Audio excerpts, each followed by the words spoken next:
Thanks to our Patreon members for helping to make this episode possible, and we're now available on all the major podcasting platforms. You can find more information at the links below.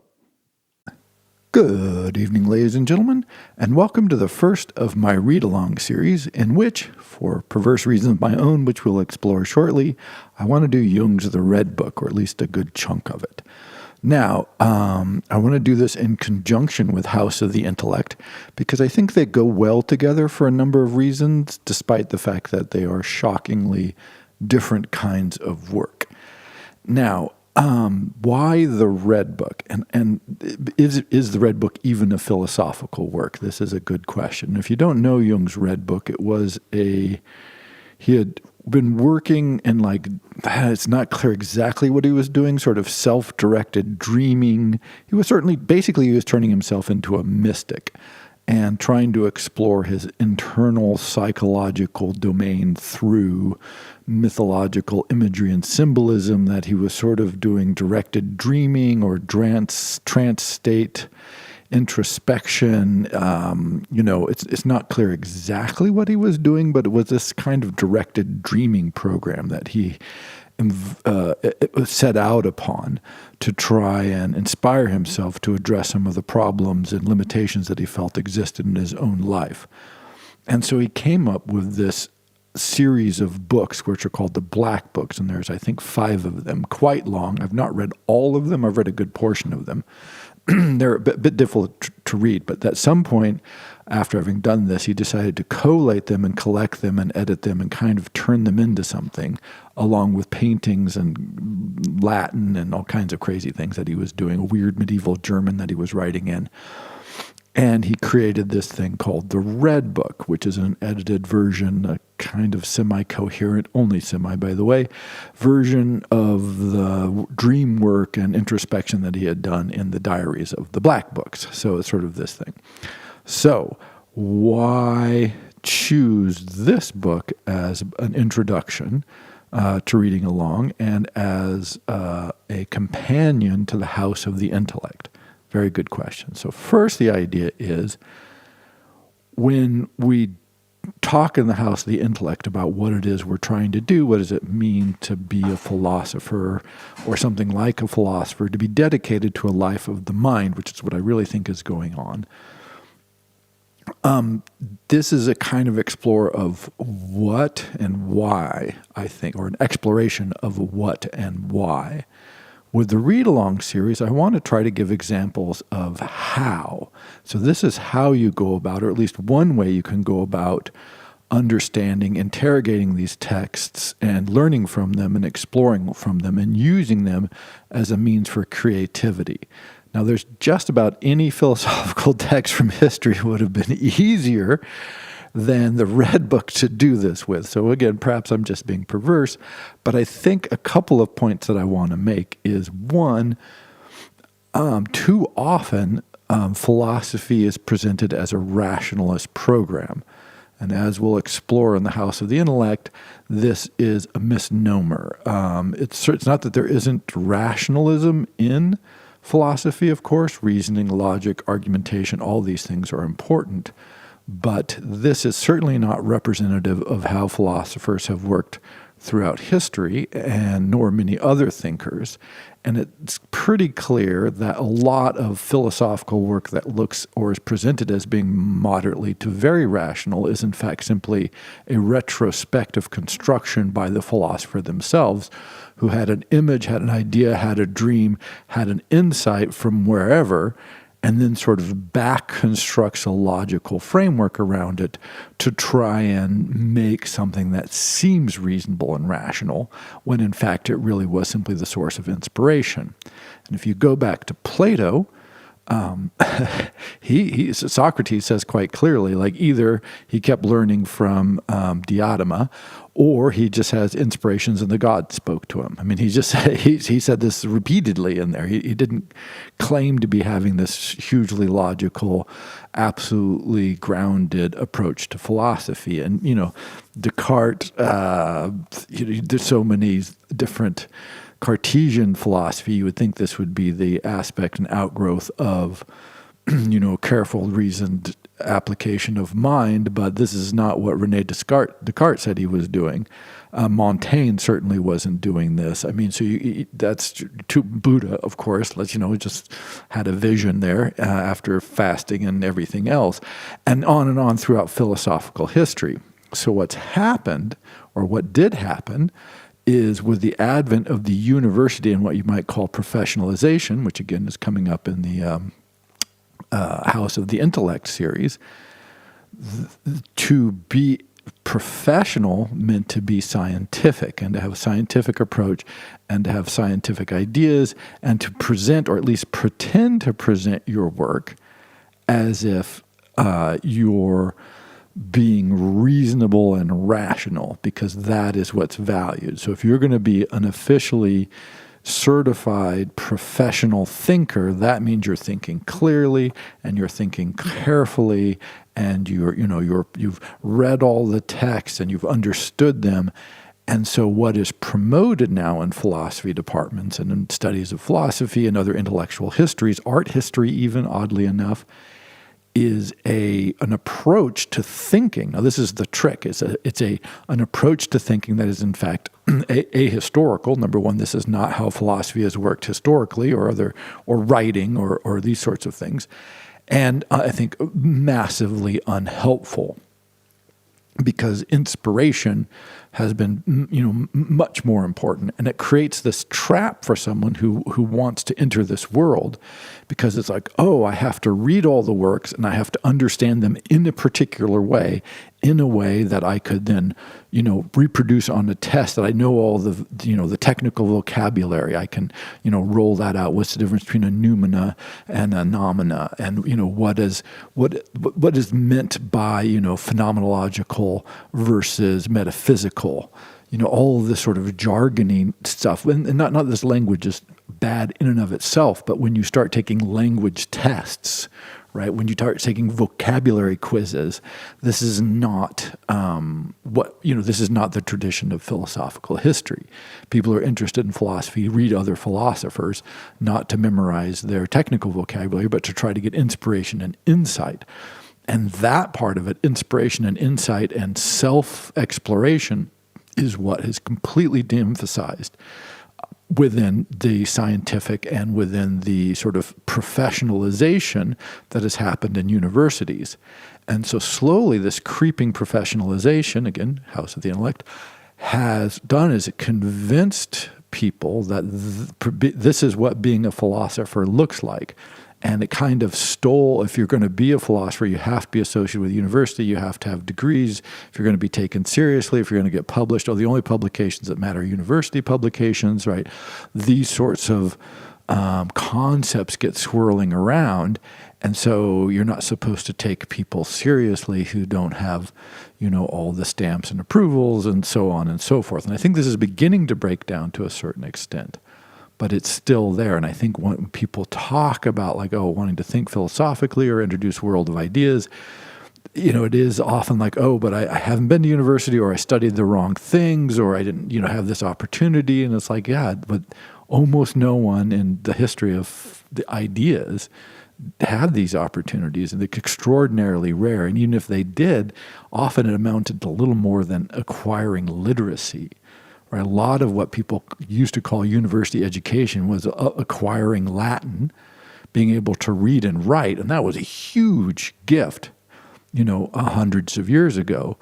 But it was not like a coherent, cohesive reading throughout philosophical history or anything like this, remotely like what is sort of paraded around today as being the core of it.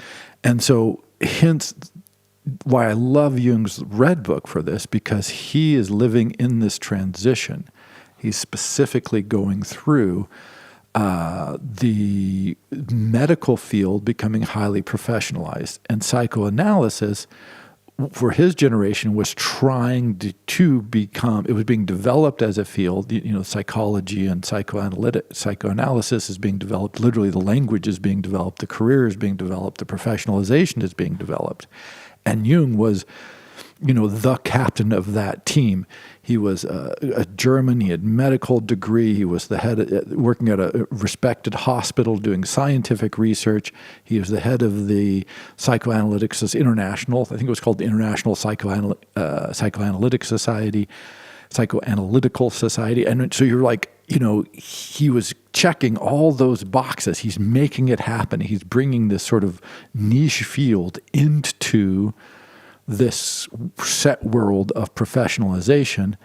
And then he goes, well, that's a wrong approach, right? Like, what the hell am I doing? This is not working for me. And it's not that he was anti-science, as we'll see in the Red Book. What he was is he felt like this was the wrong path for trying to pursue what it was he wanted to discover, which was much different from the sort of statistical analysis that he was doing and some of the other, more easily recognized as scientific insights into, these kinds of studies. So again, he didn't turn away from science. He's not like saying science is bad. He's just saying like the science is inapplicable to what it is I want to discover. And for me, this is interesting in a number of ways, but I do think it highlights how even 100 and whatever this is going on now, 110 years ago, when he really makes this pretty profound break with that, he actually quit his job at the hospital, and he quit being head of the International Psychoanalytical Society more or less at the same time. It's like 1913, 1914, right in there, to pursue like mythological dream work, right? Which I think on one hand is madness, and it's great, right? Because mythological dream work, this is how you find things out, right? This is real research. And that's the thing. You can't call that real research anymore. And that is where I think that I struggle. And I think that this is just, it's so maddening because this is no longer allowed, as it were. And part of the hilarity of this is that Jung specifically said he did not want there to be Jungians, and he did not want a society of Jungian psychoanalysis per se to develop, and he wanted people to explore and develop it for themselves.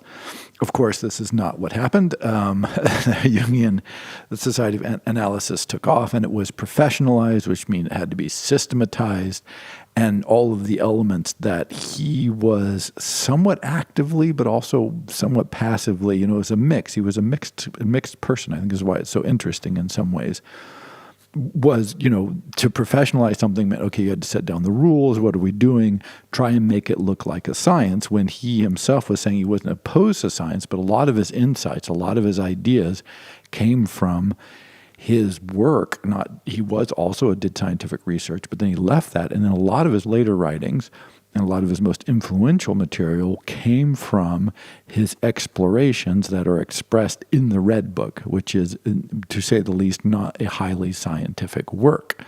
And so I think he just lived so perfectly the trap that we're in, that meaningful thinking comes from analytical scientific thinking as opposed to the kind of thinking he explores in the Red Book, which is at least as expressive of the history of philosophical thinking from around the world in many different societies as any sort of scientific analytical analysis.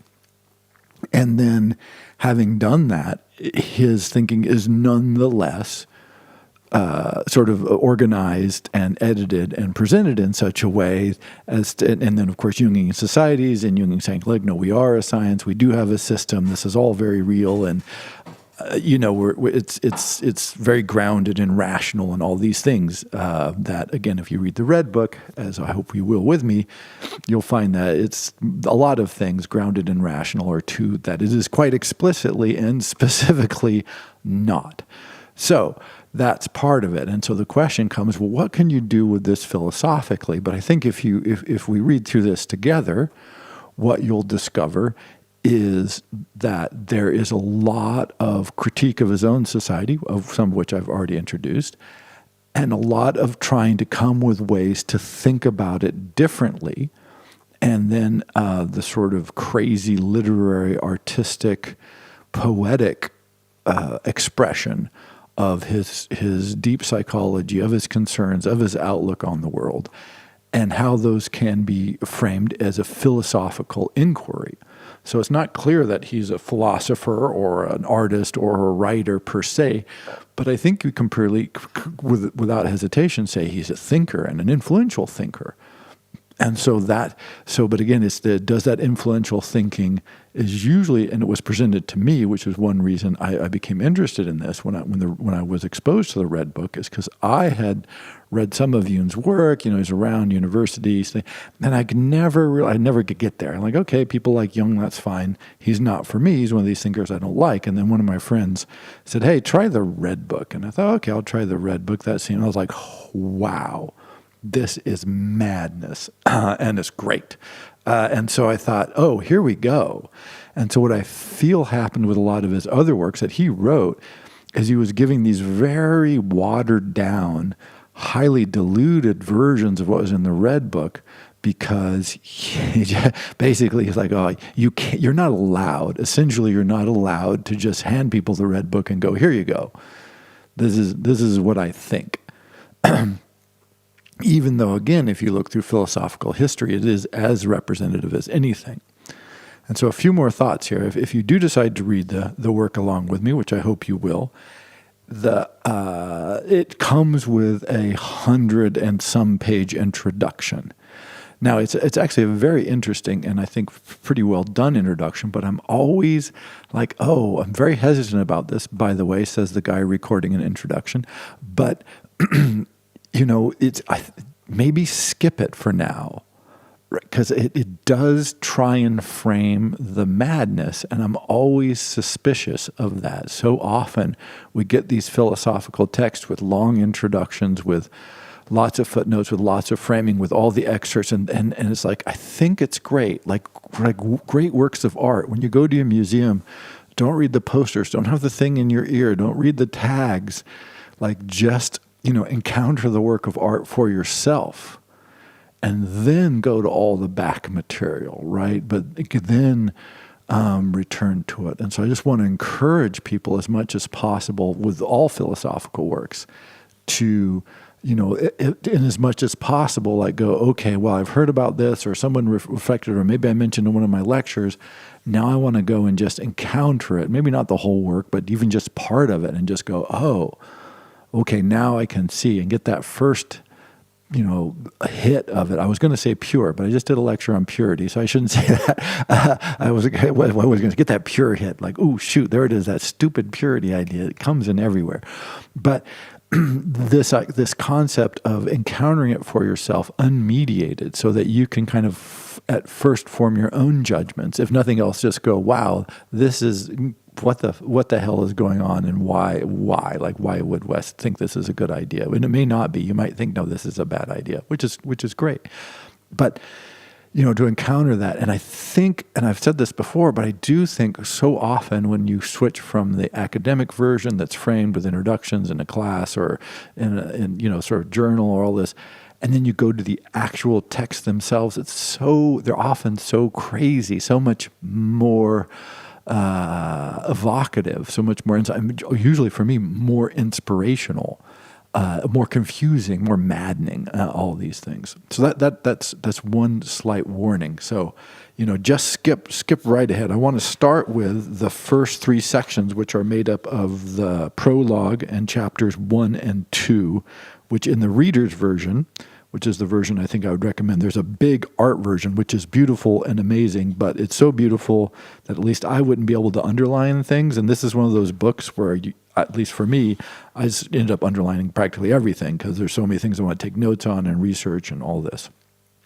Another thing I wanted to use this book as an example of is the process of reading, as I mentioned, and this is going to be a challenging book to read. And so people have, say, how long does it take for you to read a philosophical work? And I'm like, well, one, it really depends on the work, and two, but if you look at a work like this, which to me reminds me very much of like the Mahabharata, or some of the Buddhist works, or Platonic dialogues, where you're like, what is this madness, right? Like, how long does it take to read madness? And how much work should you do before you can, extract meaning from it? And when do you say, look, this is just not helping. Why am I spending time on this? And so I think asking those questions and trying to explore reading as a process of self-education and of enlightenment and inspiration, I think is one of the things I want to model, because I think it's often undervalued. We're taught to read for good answers, right? We're taught to read for the things that are going to appear on the test, rather than reading for things that you find valuable, that you find inspirational. And because this is such an out there kind of work, I'm like, oh, this is great, right? Because, you could come up with a multiple choice test. I think that would allow you to multiple choice test on the Red Book. Oh my God, that would be so wrong. But I'm sure you could. I'm sure somebody has. I was about, why am I thinking this? Of course they have, because you can do this with anything. But, it's not, it doesn't lean that direction, let us say. And so I rather really want to promote this as an opportunity to free our own minds. And I think what happens, and it still happens to me, and I've read this several times, and I've read other ones, like the back books like I mentioned, and other works that follow into this genre of sort of philosophical madness. By the way, it's also inspired by Thus Spake Zarathustra, another work I love. So maybe this is just me loving mad works. But it does continuously expose the walls, barriers, assumptions, predispositions, all of this that are in my mind, because it's so wonky and so out there.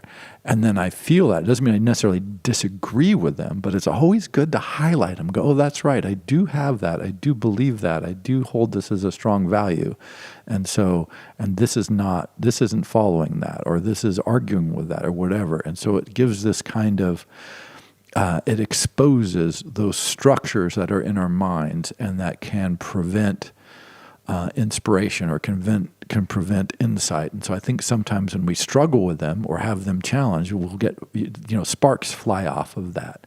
And works that are more anodyne and more, refined and more reflected, more polished in a way, more meeting our own expectations, are sometimes less helpful and less valuable for that very reason, because we can kind of integrate ourselves with them. They're just so much more facile, and we get, one or two small ideas or small insights, which is nothing wrong with that either. But this is certainly not that kind of work. And so in a way, it's a very timely work, because it is exploring the very structures and fighting against the structures that basically the entire House of the Intellect series is about, and trying to reconstruct a new way of approaching it, which is not at all what we're doing in House of the Intellect, by the way, in case people get scared. We're not doing this. Feel free to do it for yourself, but that's not what I'm about, at least over in the other series. And so hopefully we can work along with those together, and you'll get an idea of why this matters. And I think fundamentally and finally, I do think it is an underappreciated work because I've actually talked to people who are Jungians, or like whatever licensed Jungian psychoanalysis, but by the way, which is hilarious when Jung is like, yeah, I don't think we should do that. I don't want there to be Jungians. But of course, you cannot fight the professionalization and our desire for that fundamental systemization of everything that surrounds us that, of course, he was arguing against in the Red Book. And I've actually had people say, oh, well, that's a book you shouldn't read. Like that's Jungian. I've had Jungian, not one either, like 3 or 4 different ones tell me, like, well, it's not really a book you should read. You don't read that book. Like, that's not representative of his work. It's not representative of his thinking. It was just kind of this crazy thing that he did, and people make a fuss about it. But don't really, it's not a book you should read. And I'm like, wow, that to me is amazing. And then when you read it, you go, oh, I see why, right? Like that this is a challenge to and a threat to all that. And when you just extrapolate that and go, oh, he just lived through that transition where everything was being professionalized, where everybody was pretending that everything that they did was a science, that kind of articulation of fighting against that, I think is as timely or more timely than it's ever been because of the kind of transition that we've gone through culturally that leads us to a place where, little stars and names and ratings and degrees and professional skills and, it's like, I don't know, you think of something terrifying like LinkedIn, which is just a collection of these menus of filled out patterns that say, "Oh, I'm a good person because I'm highly, highly certified in 75 different ways." And for some reason, one of the boxes I don't think you can check is, years of internal dream work followed by building bizarre medieval castle on lake in Switzerland are my qualifications, right? Like that doesn't, so hire me, I guess, it's the thing. And what's helpful that he didn't need to be hired, of course. This is very liberating in its own way, if you can pull that off. So that is my brief and potentially helpful introduction to reading the Red Book. If you would like to read the introduction to the Red Book, feel free, but I would recommend even, at least just jump forward to the prologue from Jung and then jump into the text itself and maybe read, a chapter or two or three and then go back and read the introduction and go, what the hell is going on? And then go back, because Jung did not write this imagining there would be 100 pages of framing material to try and, put that sugar coating on it. So when you swallowed it, you went, oh, this is a vitamin or something.